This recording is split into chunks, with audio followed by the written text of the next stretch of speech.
Organisms में environmental stresses जिनमें temperature extremes शामिल हैं, उनको उनके साथ मुकाबला करने के लिए कंट्रोल सिस्टम्स होते हैं। ठीक है, प्लांट्स हाई और लो टेम्परेचर में कैसे अडाप्ट करते हैं, क्या अडाप्टेशंस अपने अंदर लेके आते हैं, वो हम देखेंगे। तो हाई टेम्परेचर में प्लांट के अंदर क्या अडाप्टेशंस आती हैं और लो टेम्परेचर में क्या आती हैं। High temperature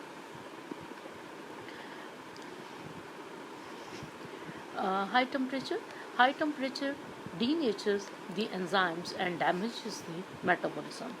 Therefore it harms or kills the plants use evaporative cooling to manage with high temperature hot and dry weather, however causes water deficiency resulting in closing of stomata. Thus plants suffer in such conditions.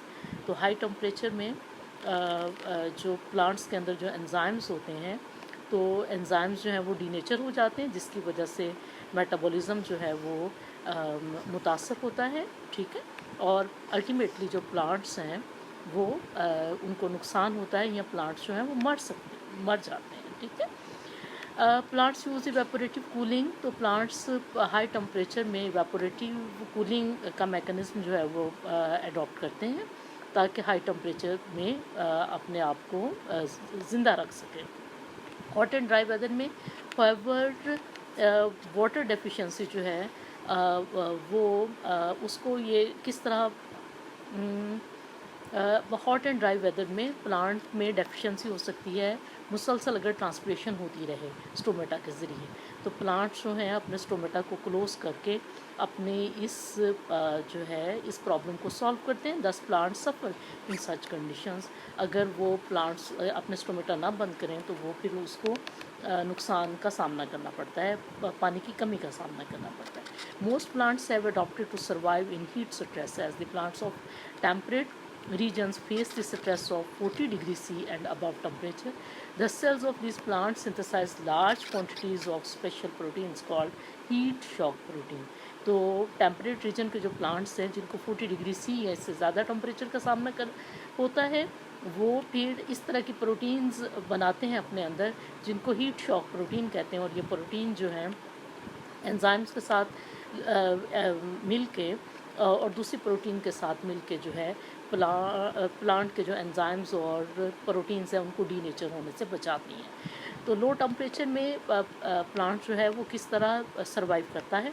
In low temperature the fluidity of the cell membrane is altered.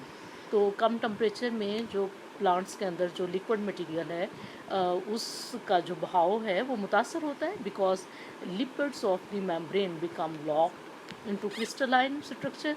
तो plant के अंदर जो lipid हैं, plant की membrane के अंदर जो lipid हैं वो क्रिस्टलाइन स्ट्रक्चर बन जाते हैं, which affects the transport of the salutes. तो इससे जो सल्यूट्स हैं उनकी ट्रांसपोर्ट जो है वो मुतासर होती है।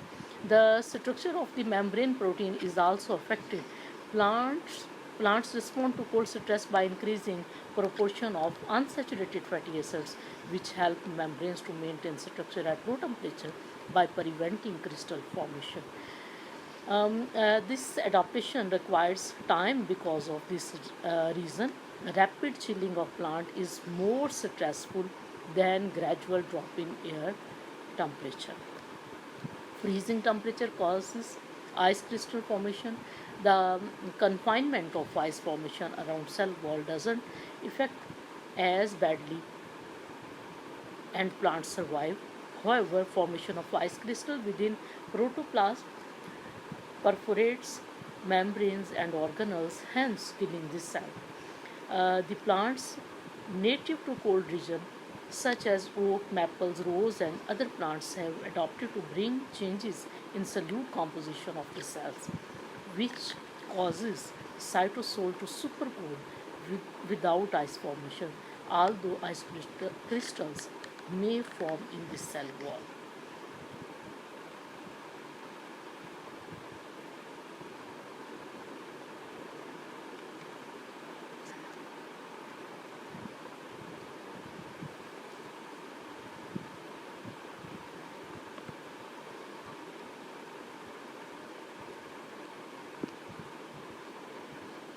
Mechanism in animals. Body heat gain and loss temperature of an animal depends upon the rate of change of body heat, which in turn depends on rate of heat production through metabolic processes and the rate of external heat gain and rate of heat loss. This transfer of heat between an animal and its environment is done in numerous ways. Principally, infrared thermal radiations and direct and reflected sunlight transfer heat into the animals, whereas radiation and evaporation transfer heat out of the environment. Temperature classification of animals. Animal deal with variations in the thermal characteristics of environment. There are animals in which body temperature tend to fluctuate more or less with ambient temperature, where air or water temperature are changed. These are poikilotherms. All invertebrates, fish, amphibian, and reptiles are considered in this category. The other exposed to changing air or water temperature maintain, changing air or water temperature maintain their body temperature are the homoiotherms and include bird and mammals. Several difficulties arise with this terminology with studies. It is observed that deep sea fishes maintain their body temperature due to the constant natural surrounding, and lizards regulate their body temperature. And in contrast, numerous birds and mammals vary their body temperature. Therefore, a more widely applicable temperature classification scheme is based on the source of heat production.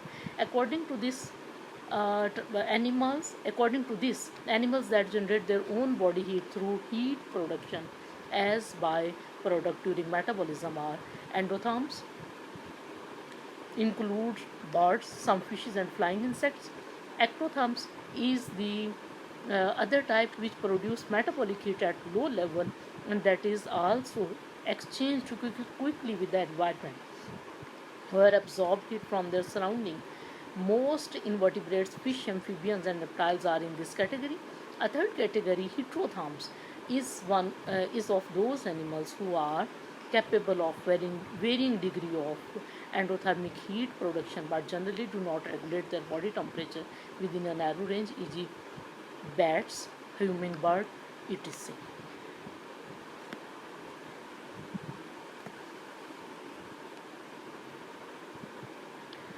Regulation of heat exchange between animal and environment.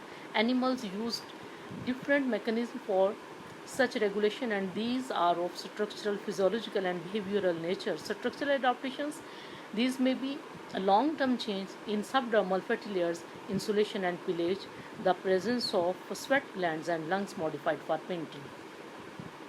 Physiological adaptations, these regulate blood flow to the skin, specifically greater blood flow in warmth to dissipate heat and lower in colds to economize heat loss. Also, the activation of certain muscles causes plumage fluffing. Similarly, activation of